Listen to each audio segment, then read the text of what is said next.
Hopefully you watched my last video, which was all about the firmware update of the Lumix G9, firmware update 2.4 from June 2021. Now in that firmware update, I mostly highlighted the one area focus upgrades to the animal human focusing capabilities of the one area focus, which are awesome. Now I just want you to know I mostly tested out using my new 100 to 300 millimeter lens and the Lumix G9 obviously. I will be doing further testing in future with different focal length lenses and totally different subject matters, but I'm trying to hone my skills as an amateur bird photographer. Crazy bird lady, let's just call it what it is. Now, having said that, I got a ton of questions and comments about this new feature, and I'm gonna go over some of the questions you had right here. And by the way, before we get started, I wanna say thank you so much to those of you who bought me coffees. It's amazing. I really appreciate your support. If you'd still like to buy me a coffee, I have a link to that in the video description below. All right, let's get into this. So first problem, some people couldn't find the menu. They couldn't find the updates to the one area focus. So what you actually need to do is you need to access that new menu using the FN1 button, function 1, which is where the focus settings are. You can't use the quick menu for this one. And thanks to those of you who answered that question in my comments of that other video, because you really helped me and other people a lot.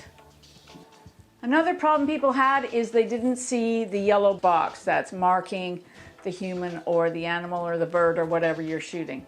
Don't give up, keep trying. I have to say that my camera found birds in the middle of bushes that I didn't even know were there.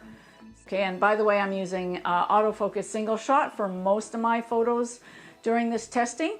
Probably for 99% of them. I did try some autofocus continuous, and I'm gonna still do some testing on that. So that'll be coming soon too. Another problem is you see the yellow box, but your image, your subject isn't coming into focus. So it's a yellow box, but nothing's in focus. Tap your shutter button halfway down and it should turn into a green box and snap it in focus, or use the back button focus, which I use basically all the time now. And by the way, if you don't know how to set up back button focus, I do have a video on that topic, so you can watch that and set it up for yourself and see if you like it.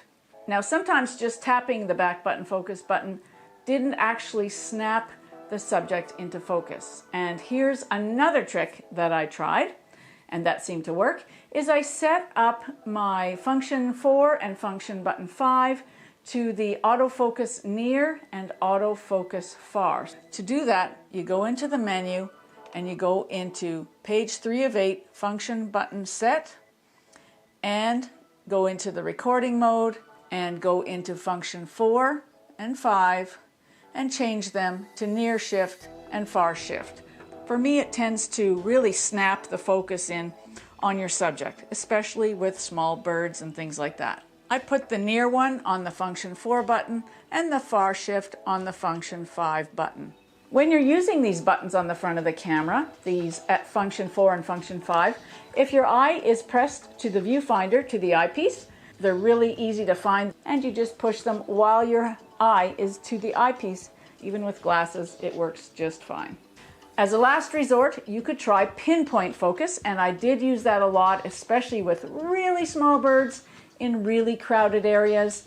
Sometimes I had like a yellow bird, like I've been photographing this couple of yellow warblers, and you have yellow greenish leaves nearby, and sometimes the leaves are the same size as the bird, so the camera's like, which one's the bird? Especially if the eyeball of the bird is not in the sunlight. So those are some of the really specific situations where I had a little bit of trouble snapping into focus, but it didn't happen that often. So again, you can use the pinpoint focus to deal with those situations, and that's super easy to use. It enlarges your frame of view, and you can pinpoint the focus that way with a really small subject in a really crowded area.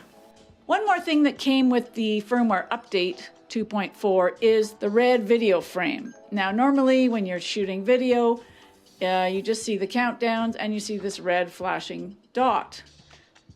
But with the firmware update, you can set up the red frame around it. Now, it doesn't come as a default. You have to set it up.